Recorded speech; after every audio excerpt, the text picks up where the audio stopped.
30 বছর আস্তে আস্তে স্তমিত হয়ে যায় মুসলমানদের গর্বের ইতিহাস।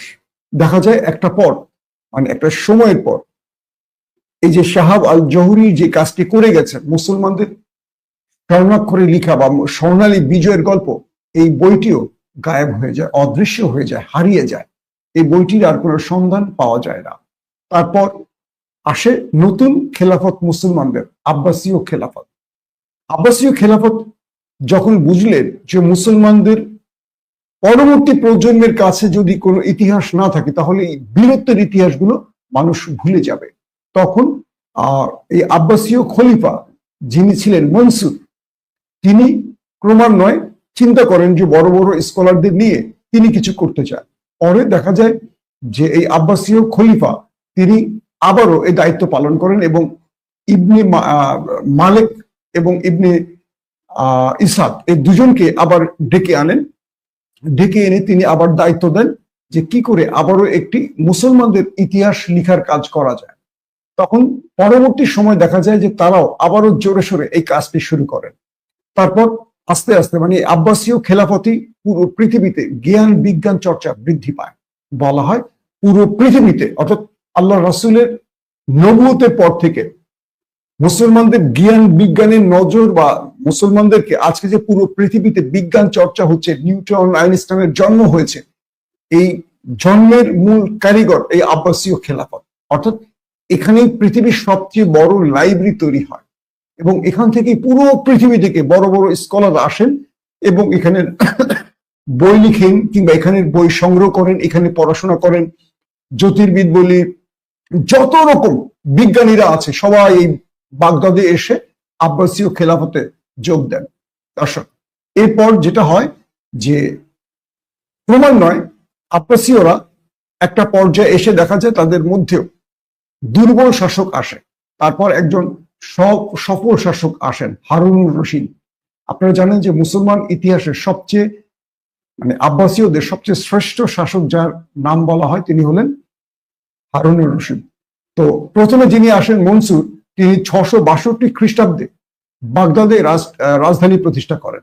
এরপর তিনি ওই যে শাহাব আল জহুরির ছাত্রদের দিয়ে সেখানে ক্রমান্বয়ে ইসলামিক চর্চা বা ইতিহাস চর্চার কাজটি শুরু করেন এবং সেখানে নতুন করে আরেকটি বই লেখার দায়িত্ব দেয়া হয় এবং সেখানে বলা হয় যে হযরত আদম আলাইহিসসালাম থেকে শুরু করে আব্বাসীয় খলিফা আল মনসুর পর্যন্ত মুসলমানদের সকল ইতিহাস যেন তারা লিপিবদ্ধ করেন পরবর্তী প্রজন্মের জন্য। তারপর দেখা যায় যে একটা পর্যায়ে তিনিও আল মনসুরও মারা যান। আসেন আমাদের খলিফা, যার কথা একটু আগে বললাম, হারুনুর রশিদ। এবং একটি বিষয় যে এই বইগুলো বারবার হারিয়ে যায় বা গায়েব হয়, কথাটা আমি বলছি কেন? ওই সময় যে বইগুলো লেখা হতো এই বইগুলোর কোনো কাগজ ছিল না, অর্থাৎ পৃথিবীতে কাগজ আবিষ্কার হয়। তারা বিভিন্ন পদ্ধতিতে বিভিন্ন কালিক এবং কলম তো বুঝতে পারছেন, আগের যুগের কলম এরকম তরল পানির মধ্যে কালি থাকতো, এরকম ছুঁয়ে ছুঁয়ে তারপর লিখতে হতো। বিভিন্ন খুব মূল্যবান বা এটা খুব পরিশ্রম বা এটা অনেক কষ্টের একটা ব্যাপার ছিল। মানে লিখার কাজটা এত কঠিন ছিল সেই সময়, কাগজ কলম তো আজকের মতো ছিল না। তারা এই বইগুলো লিখতেন, দেখা যেত যে এরকম একটা দুইটা বই তারা লিখতে তাদের অনেক বছর লেগে যেত, অনেক কষ্ট হতো। এগুলো সংরক্ষণ করাও কঠিন হতো, এগুলো নষ্ট হয়ে যেত দ্রুত। এভাবে এই বইগুলো একটার পর একটা হারিয়ে যায়। তারপরে যখন দেখা যায় যে কাগজের যে প্রয়োজনীয়তা আস্তে আস্তে অনুভব হয়, তারপরে হঠাৎ করে জানা যায় যে চীনে কাগজ তৈরি হচ্ছে, অর্থাৎ চীন এই কাগজ পৃথিবীতে প্রথম তৈরি করেছে। এবং এই সময় এই আব্বাসীয় খেলাফতের সাথে 751 খ্রিস্টাব্দে চীনের একটা বড় যুদ্ধ বাঁধে। তো 751-তে চীনের সাথে আব্বাসীয়দের যে যুদ্ধটা বাঁধে, এই সময় প্রচুর চীনা সেনা গ্রেফতার হয় আব্বাসীয়দের হাতে। আব্বাসীয় কিন্তু পুরো পৃথিবীতে সুপার পাওয়ার তখন। তো যাদেরকে গ্রেফতার করা হয়, চীনের যেসব ব্যক্তিকে গ্রেফতার করা হয়, তো তাদেরকে পরবর্তী আব্বাসীয় সালতানাতে ফিরিয়ে এনে তাদেরকে এই কাগজ তৈরির তাদের কাছ থেকে মুসলমানরা শিক্ষা গ্রহণ করে। এবং যেই মুসলমানদের সবচেয়ে বৃহৎ লাইব্রেরি, শুধু মুসলমানদের না পুরো পৃথিবীতে, হাউস অফ উইজডম অথবা বাইতুল হিকম, এটি হলো পৃথিবীর ইতিহাসের সবচেয়ে বড় লাইব্রেরি যেটি বাগদাদে প্রতিষ্ঠিত হয়। এর পাশেই খলিফা হারুনুর রশিদ, আল মনসুরের পরে যিনি খলিফা হন হারুনুর রশিদ, তিনি এখানে এই কাগজ তৈরির কাজটি শুরু করেন। অর্থাৎ সেখানে প্রচুর অনেক বিশাল আকারে এই কাগজ তৈরির কারখানা সৃষ্টি করা হয়। এবং দেখা যায় যে পরবর্তীতে 786 খ্রিস্টাব্দে খলিফা হারুনুর রশিদ তিনি আস্তে আস্তে জ্ঞান বিজ্ঞানকে পুরো পৃথিবীতে ছড়িয়ে দেওয়ার কাজে আরো মনোনিবেশ করেন এবং 794 খ্রিস্টাব্দে প্রথম, আবারও বলছি 794 খ্রিস্টাব্দে খলিফা হারুনুর রশিদ প্রথম কাগজ তৈরির প্রচলন শুরু করেন। এটি হলো মুসলমান ইতিহাসে প্রথম কাগজ তৈরির প্রচলন, 794 খ্রিস্টাব্দে আব্বাসীয় খলিফা হারুনুর রশিদ। এরপর যে বইগুলো লেখা হতো এই বইগুলো কাগজে লেখা হতো। খেয়াল করবেন, হাতে লিখতো কিন্তু কাগজে, আমাদের এই প্রিন্টিং বইয়ের মতো না, কাগজের মধ্যে হাতে লেখা হতো। এবং ইতিহাস বলে মুসলমানদের এই সময়টিকে বলা হয় ইসলামিক গোল্ডেন এজ। অর্থাৎ পৃথিবীর সৃষ্টির পর আল্লাহ রাব্বুল আলামিন যে পৃথিবী তৈরি করেছেন কত হাজার বছরের, এই পুরো ইতিহাসের পাতা খুঁজে ইসলামিক গোল্ডেন এজ যে সময়টিকে বলা হয়, এটি আব্বাসীয় খেলাফতের হারুনুর রশিদের সময়। এবং পুরো পৃথিবীর সকল বড় বড় বিজ্ঞানী, গবেষক, স্কলার এই আব্বাসীয় সালতানাতে এসে এই যে হাউস অফ উইজডম বললাম অথবা বাইতুল হিকম, এখানে জড় হতেন। এখানে তারা এই জ্ঞান বিজ্ঞান নিয়ে গবেষণা করতেন। আজকে যে মানুষ স্পেসে যাচ্ছে, আজকে যে নাসা তৈরি হয়েছে, পৃথিবীর তাবৎ বিজ্ঞানীরা এখানে এসে ভিড় করেছিলেন। ধারাবাহিক ইতিহাসটা আমি সংক্ষিপ্ত আকারে বলি, তারপর আমার অনেক আলোচনা আছে আপনাদের জন্য। এরপর দেখা যায় যে এই যখনই এই হারুনুর রশিদ এই কাগজ তৈরির প্রচলনটি শুরু করেন, তখন পৃথিবীতে বহু বিখ্যাত মানুষের আগমন ঘটে। এই সময় সহিহ বুখারী এবং সহিহ মুসলিম শরীফের যে 6টি হাদিস গ্রন্থ এখানেই লেখা হয়, এই সময়টিতে লেখা হয়। কারণ দেখা যাচ্ছিল যে আমাদের রাসূলের চলে যাওয়ার রাসূলের ওফাতের পর খোলাফায়ে রাশিদিন, তারপর সাহাবীরা একে একে সব মারা যাচ্ছেন, কিন্তু এই ইতিহাসগুলোকে কাগজে লেখার সুযোগ ছিল না, তো কাগজ ছিল না এবং একের পর এক ইতিহাসগুলো হারিয়ে গেছে। তো পর্যায়ক্রমে আব্বাসীয় খলিফারা এই হাদিসগুলোকে সংরক্ষণ করে সহিহ বুখারী, সহিহ মুসলিমে 6টি গ্রন্থ এই সময় এই লাইব্রেরিতে তৈরি হয়, অর্থাৎ আব্বাসীয় খলিফাদের এই সময়টিতে। এবং ইবনে ইসাকের যে গ্রন্থটি যেটি গায়েব হয়ে যায়, পরবর্তী এই ইবনে ইসাকের ছাত্র, দেখেন ধারাবাহিকতা কিভাবে এটা চলে এসছে। এটি আপনাদের জন্য খুবই তথ্যবহুল একটি স্টোরি আমি বলতেছি আপনাদের জন্য। তো ইবনে ইসাকের যিনি ছাত্র ছিলেন ইবনে হিশাম, পরবর্তী তিনি তার বাকি কাজটা চালিয়ে যান। অর্থাৎ ইসাকের বিদায়ের পর আসেন ইবনে হিশাম এবং পরবর্তী তিনি আস্তে আস্তে মুসলমানদের এই ইতিহাসগুলোকে আবার তুলে আনেন। ধারাবাহিকভাবে হারিয়ে যেতে যেতে একটা পর্যায়ে এসে আব্বাসীয় খলিফাদের কাগজ আবিষ্কারের পর এবার এগুলোকে সংরক্ষণ করা শুরু হল। তো ইবনে হিশাম তিনি নতুন করে এই ইতিহাস লেখার কাজগুলো শুরু করেন এবং পরবর্তী প্রজন্মের জন্য এগুলো সংরক্ষণের কাজ শুরু হয়। দেখা যায় প্রায় 300 বছর পর ইউরোপ মুসলমানদের কাগজ আবিষ্কারের 300 বছর পর ইউরোপ কাগজ আবিষ্কার শুরু করতে পেরেছে। আজকে যে ইউরোপ পৃথিবীতে সবচেয়ে উন্নত, আধুনিক অস্ত্র বলি, আধুনিক সবকিছু, ইংল্যান্ড, আমেরিকা, ফ্রান্স, জার্মান, এদের দিকে তাকালে আমাদের খুব দরিদ্র গরিব মনে হয় না? এরা কত উন্নত আর আমরা এখনো ভাঙা রাস্তায় হাঁটি। আমাদের ইন্টারনেট কবে আসছে, আমাদের টেলিফোন কবে আসছে, আমরা তো ওদের দেখা দেখি, ওরাই তো এগুলো আবিষ্কার করছে।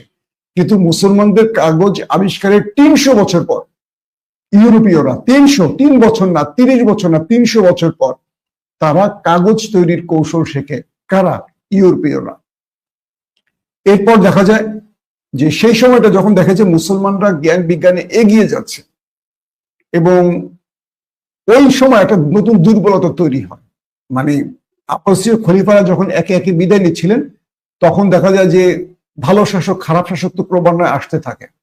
তো হঠাৎ করে মুসলমানদের মধ্যে জ্ঞান বিজ্ঞান চর্চা বাদ দিয়ে শুরু হয় নানান কুতর্ক।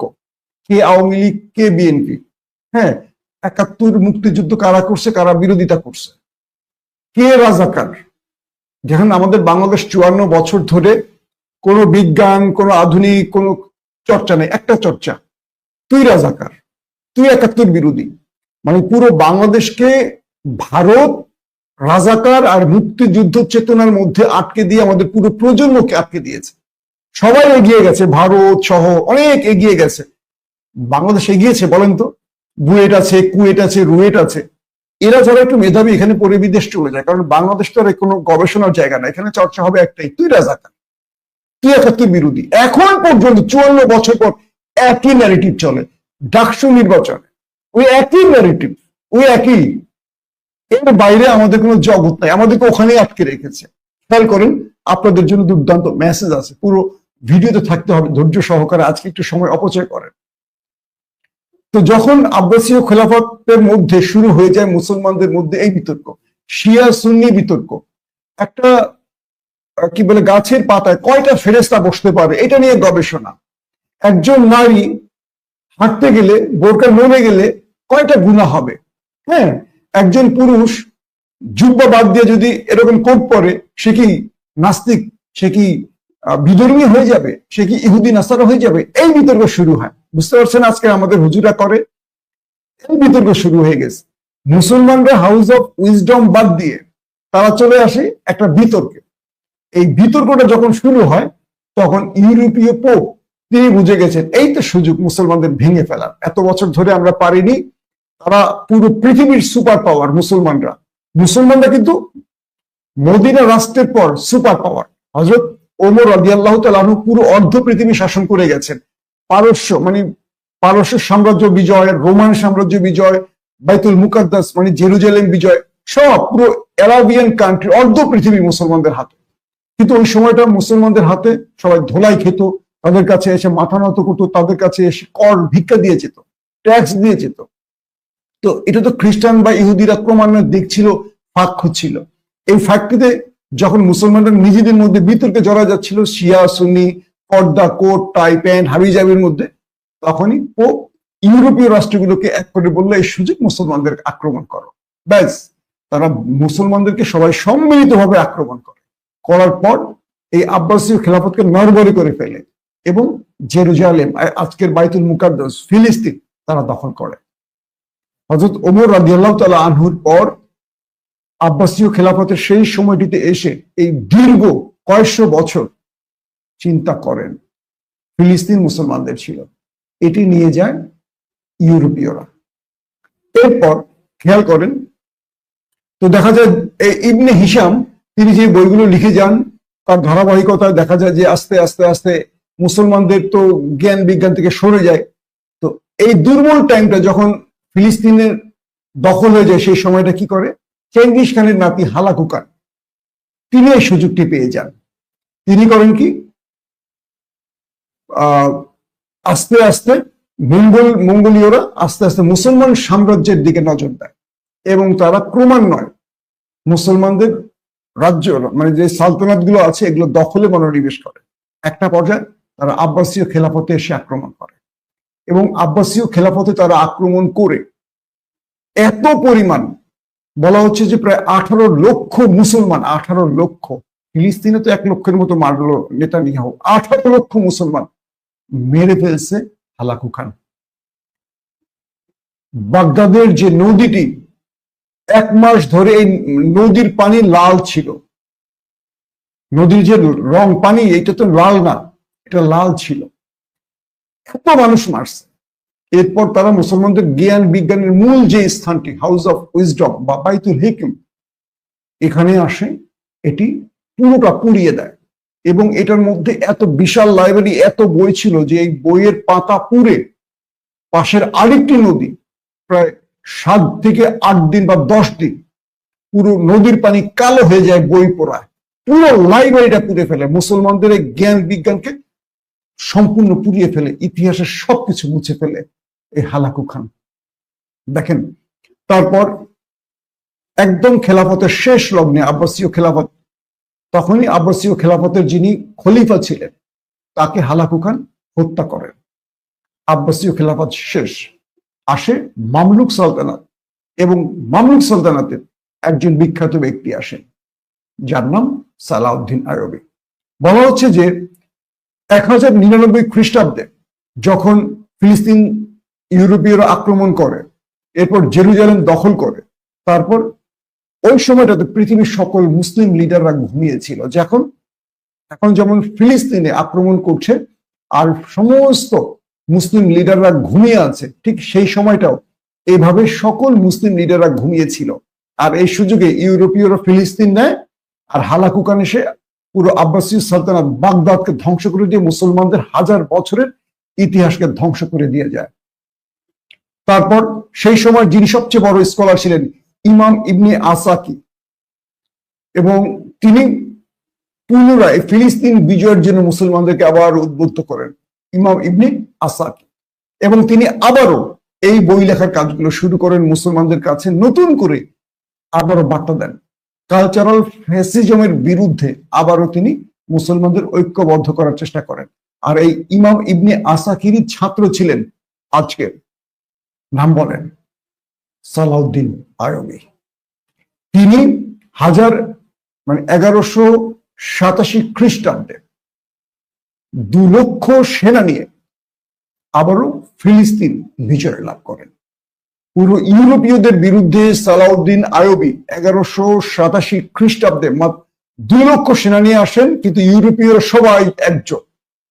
তারপর একটা রক্তক্ষয়ী যুদ্ধের মাধ্যমে ফিলিস্তিন বিজয় করেন। এটি ছিল আমাদের লাস্ট বিজয় সালাউদ্দিন। ওমরের পর দীর্ঘ সময় আমাদের হালাকুখানের আগ দিয়ে ইউরোপীয়রা দখল করে আব্বাসীয় সময়। তারপর সালাউদ্দিন আইয়ুবী তিনি 1187 খ্রিস্টাব্দে এসে আবারও জেরুজালেম বিজয় করেন। তারপর সালাউদ্দিন আইয়ুবীর বিজয়ের পর পুরো পৃথিবীতে শেখ মুজিবের ইতিহাস চর্চা শুরু হয়ে যায়। অর্থাৎ যে মুসলমানদের ইতিহাসের সবচেয়ে খারাপ শাসক ছিলেন, জালিম ছিলেন ইয়াজিদ, তাকে নিয়ে বই লেখেন হঠাৎ করে কারা, যে বইটির নাম হয় ফাজাইলে ইয়াজিদ। এই ফাজাইলে ইয়াজিদের মাধ্যমে পুরো পৃথিবীতে ইয়াজিদের বীরত্ব, মহানায়ক, ইসলামের সবচেয়ে বড় খাদিম হিসেবে প্রতিষ্ঠিত করা হয়। বুঝতে পারছেন, আমাদের ইতিহাসে যেমন শেখ মুজিব সবচেয়ে বড় বিখ্যাত ব্যক্তি বাংলাদেশের ইতিহাসে, প্রজন্ম তাই জানে। তো এখন আমাকে অনেকে আওয়ামী লীগের গালাগালি করবেন, সঠিক ইতিহাস না যাই সেদিকে, অন্য একদিন বলবো। তো ফাজাইলে ইয়াজিদের মধ্যে ইয়াজিদের বীরত্ব, মানে তাকে শ্রেষ্ঠ শাসক, শ্রেষ্ঠ মানুষ হিসেবে দেখানো হয়। যখন এটি দেখলেন যে ইমাম ইবনে জৌজি যখন দেখলেন কি রে, ইয়াজিদের মতো খারাপ ব্যক্তিকে পৃথিবীতে বিখ্যাত বানিয়ে ফেলছে, তো ইমাম ইবনে জৌজি করলেন কি, এইটার এগেনস্টে আবার বই লিখলেন, ইয়াজিদ কেমন ছিলেন, তার চরিত্র উন্মোচন করলেন। এবং আল্লাহ রাসূলের থেকে শুরু করে বাকি সাহাবীদের এবং পরবর্তী শাসকদের ইতিহাস ইমাম ইবনে জৌজি আবারও লেখা শুরু করলেন। এর নামগুলো কিন্তু ধারাবাহিক আসছে, একজনের পর একজন, একজনের পর একজন এসে কিভাবে মুসলমানদের ইতিহাসকে রক্ষা করেছে। তারপর দেখা যায় যে সালাউদ্দিন সালাউদ্দিন আইয়ুবীর সময় একজন বড় স্কলার ছিলেন, পৃথিবী বিখ্যাত একজন স্কলার ছিলেন, তার নাম হলো ইমাম ইবনে আসির। অনেকে এই ইমাম ইবনে আসিরের বই বা তাফসির পড়ে থাকেন। তিনি এসে কোরআনের অনুবাদ, তাফসির এবং মুসলমানদের ইতিহাস গ্রন্থ লেখায় মনোনিবেশ করেন। ইমাম ইবনে আসির পৃথিবী বিখ্যাত একজন দার্শনিক, লেখক, যাকে বলতে পারে ইতিহাসবিদ, যে ভাষায় আপনি বলেন। এবং এরপর মুসলমানদের ক্রমান্বয়ে তাদের সময়টা আস্তে আস্তে আস্তে আস্তে আমরা যখন দেখি যে আবার স্থমিত হয়, খেয়াল করবেন তো পর্যায়ক্রমে হালাকু খানের ইতিহাসটা মুসলমানদের তিনি শুধু বাগদাদে না, তিনি ধরেন ধারাবাহিক মুসলমান রাষ্ট্রে আক্রমণ করতেন। তো এই আক্রমণের ইতিহাস শেষ। তারপর দেখা যায় হাউস অফ উইজডম শেষ, মুসলমানদেরকে আবার নতুন করে উজ্জীবিত হওয়ার কাজটি শুরু হয়। তো হঠাৎ করে পৃথিবীতে ইউরোপীয়রা একটা আবিষ্কার করে ফেললেন, কি? Printing press.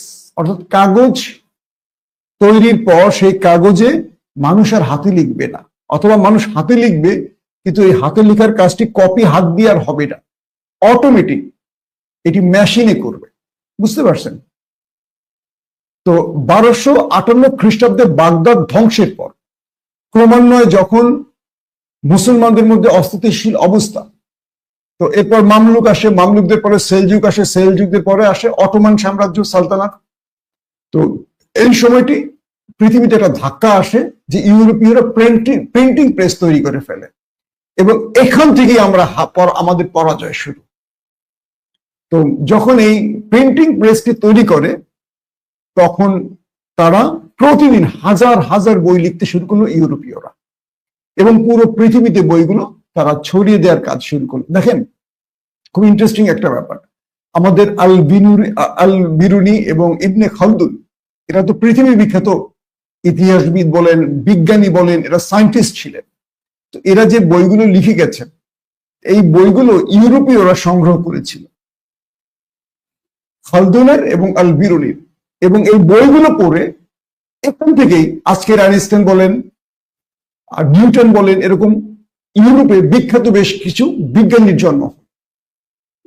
এবং তারা কি করলো, পুরো ইউরোপে প্রিন্টিং প্রেসের মাধ্যমে এই বিজ্ঞান বা সায়েন্সকে ছড়িয়ে দিল। আর তখন মুসলমানদের শেষ এম্পায়ার ওসমানী সালতানাত ছিল, তারা কি করলো, ওসমানী সালতানাতের যে সুলতান তিনি সিদ্ধান্ত নিলেন তিনিও প্রিন্টিং প্রেস আনবেন এবং মুসলমানদের এই বিজ্ঞানের বইগুলো সারা পৃথিবী মুসলমানদের কাছে ছড়িয়ে দেবেন। তখন কি হলো, ওসমানী সালতানাতের যারা বড় বড় স্কলার শায়েখ তারা বলল এটি নাজায়েজ, কারণ আল্লাহ বলছেন কলম দিয়ে লিখতে, কিন্তু জ্ঞান কখনো মেশিনে ছাপানো যাবে না, এটা হারাম। বুঝতে পারছেন আমার কথা? মন দিয়ে শুনবেন। তো ওসমানী সালতানাতের স্কলার, আমাদের দেশের স্কলার আছেন না, নারীর নেতৃত্ব হারাম, কোট পরা হারাম, টাই পরা হারাম, জাকির নায়েক কোট পরেন টাই পরেন তিনি কাফের, তিনি ইহুদিদের দালাল। আমাদের দেশে মাসলা দেয় না। দেখেন মুসলমানদের পরাজয়ের ইতিহাস, আমি বাংলায় বলছি না, সত্য বলতেছি না সঠিক বলতেছি, একটু ইতিহাস ঘাটবেন। এই তথ্যগুলো দিতে তো আমাকে দীর্ঘ সময় পড়াশোনা করতে হয়েছে। এগুলো কিন্তু আমি ইংল্যান্ডে বসে পড়াশোনা করতাম যখন ফেরারি ছিলাম, অনেক চেষ্টা করছি, অনেক বই যেটা বাংলাদেশে নেই সেখানে পেয়েছি, অনেক দেশ ঘোরার সুবাদে আমার অনেক বই পড়ার সুযোগ হয়েছে। তো ওসমানী সালতানাতের স্কলাররা যখন বুঝলেন, মানে স্কলাররা তখন কি করলেন, যে কোনো প্রিন্টিং প্রেসে বিদ্যা ছড়ানো যাবে না, এটা হারাম, বরং আমাদের রাইটাররা নিজেই লিখবেন। একই লেখক একটা বই লিখে আবার সেই বইটাকে দেখে দেখে তিনি আবার লিখবেন, মানে একজন লেখক বা তার 5 জন অনুসারী বই লিখে লিখে ছড়াবেন কয়টা,